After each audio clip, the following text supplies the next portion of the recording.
Hello everybody and welcome back for another video, and this is a extra video for the week. I just got in the Siege War for Cybertron Micromasters, as they're called, or just tape cassettes of Ravage and Laserbeak. So before we get into the figure, let's take a quick look here at the packaging. First, we see some nice artwork here of Laserbeak and Ravage, which looks pretty close to what they actually are. And on the back, we see the two in their renderings, as well as a picture of them oddly connecting to the side of the arms of Soundwave. I'm not really sure why they're like that, but they can fit inside the chest as well. So this is just something else they can do, I suppose. But really, that's about it for the small amount of packaging there is. But now on to the cassettes themselves, or in this form, a Cybertronian square. It's not exactly what I would call a cassette of sorts. It's more of just a Cybertronian look of what these guys would look like. Nice silver, black, and red paint here on the wings, but the rest of it is just mostly plastic here on Laserbeak. Nothing too special. It's about the right size, I would suppose, that should go inside of a Soundwave, at least the newer Soundwave. And I'll show you what I mean by that in a moment. But really, that's about it for him. And on to Ravage. There's good silver paint and black paint throughout this guy. Mostly some plastic here on the bottom, but still, it looks pretty good in this mode. It's a nice update, I would say. It isn't exactly what I would hope for a cassette-wise, but it's still pretty nice overall. For comparison with these two, here we'll bring in my original Laserbeak from back in the day. He's pretty much a lot bigger, I would say. It's an okay overall update. The wings are decently updated here. There's, of course, no stickers here on this guy, but overall, it looks decent in this mode. This is quite the old Laserbeak, so that's why it's a little different looking. But hey, you know, this is still a pretty good representation of Laserbeak. I don't have a Ravage to show off, so this is the best I can do for cassette size. But again, that's about the size difference between the newer squares slash cassettes compared to the older ones. But still, not too bad. In this mode, if you want to bring in, really the only one that kind of matters, we'll bring in a G1 Soundwave here.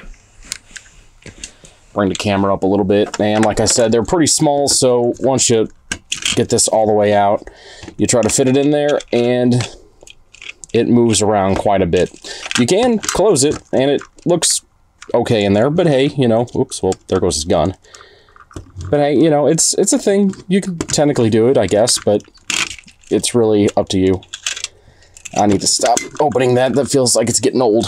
On to transformation for these two, it's quite simple, actually. We'll go to Laserbeak first. You just pull these out. It's what you would really expect from a Laserbeak.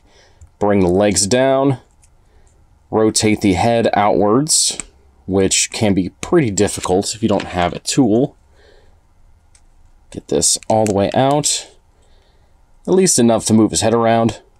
Rotate it out, like so. Bring back his little backpack here, up on a hinge, and rotate forward, like so. That will come undone if you're not careful, so be careful when you rotate that up. It'll pop out back here on these hinges. But really, that's about it for Laserbeak, and he's in his robot mode. Moving on to Ravage. A little more involved on this guy, so we'll start here at the bottom. Rotate these legs here all the way out on their hinge to the side. Go ahead and bring this piece forward. Same with this one, bring it forward on that hinge. Same with these here in the front.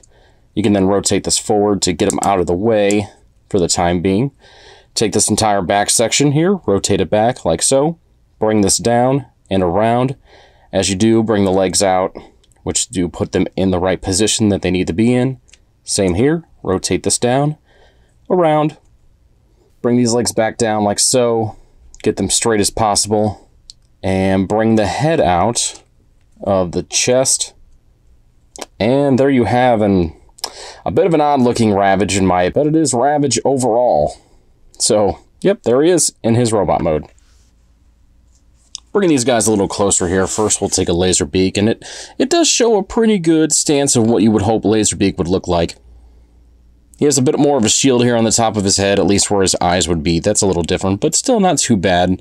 We show some silver here in the back with that Decepticon logo, which again really shows what you would hope he would look like. No real rotation or movement here anywhere. I mean, you can technically move the wings in and out a little bit, but really, once you're moving them in too much, they just kind of go back to where you were if you were to transform it. So, really, there's that. On to Ravage. This guy is a bit of a letdown. He does have a bit of a jaguar face, just a little bit. You can see his red eyes in there, but no movement here on the head at all. The legs move a little bit in and out, both sides. You can also maneuver the feet a little bit downwards and so, but if you do, you may hinder how he stands. It's kind of more of a static pose for both of these two, but overall, Laserbeak is definitely the stronger of the two, but they still don't look too terrible. For comparison, we'll bring in a G1 cassette, and you can see the size difference between these guys and him, mostly here with Laserbeak, which overall looks pretty good. I think I call, you know, honestly, he's right on the bottom, gold on top. I may have named it wrong earlier. He may not be Laserbeak, he may be Buzzsaw, so feel free to fix my issue down in the comments, but hey, they're technically the same mold, so it's really up to you how you want to depict it. But yeah, so there's his size, and you know, with Ravage, it's what it is, those two. And just for fun right now, since I do not have Soundwave, there he is on Megatron's arm, perching like he should. So back for transformation, let's go ahead and get Laserbeak back in there first. Rotate this down and around, bring the wings in, head all the way in, and legs down, and he's finished. Back to Ravage. Again, this one's a little more difficult. Fold the head back into the cavity, bring these legs out. These will then rotate around all the way. You may have to kind of maneuver it around that piece there as you go to rotate it all the way around. Bring this piece down, making it as even as it can for the time being. Take this, fold it out, both sides here. This will, as you go, will line up right there. As you will see right here, there is that little slot where that little peg will move into. Do the same thing on this side. Get it all even, just as you can. Fold this up. This, once you move this up, it may actually be easier to do this first, but once you do, there is also another slot where you line that up on. Bring the leg down, slot right there. Do the same thing on this side. Maneuver that around a little bit. Get that all pegged in together. And rotate this down to slot in nicely. And there you have Ravage back in his cassette mode. Something else for both of these two. You can take this peg right here, right where the head is. Maneuver that out. This is the peg I was speaking of earlier, when you can technically put it inside the arm or on the side of the arm of Soundwave if you like, for whatever reason you want to do that. But you can fold them all the way out, just like so. And technically here with Megatron, you can have him hold a disc. You can put the other one, you can put the other one here on the arm for whatever reason that is. And sure, armor him up. Looks a little odd, but it is something you can do. Overall, Siege, Laserbeak, and Ravage are pretty decent representations of their G1 figures, or characters-wise. Really, the Ravage is a little disappointing. Laserbeak is pretty on point, so it's, you know, he's still pretty good for the most part. They don't fit in G1's chest very well. I'm sure they're going to fit very well in the new one whenever that comes out.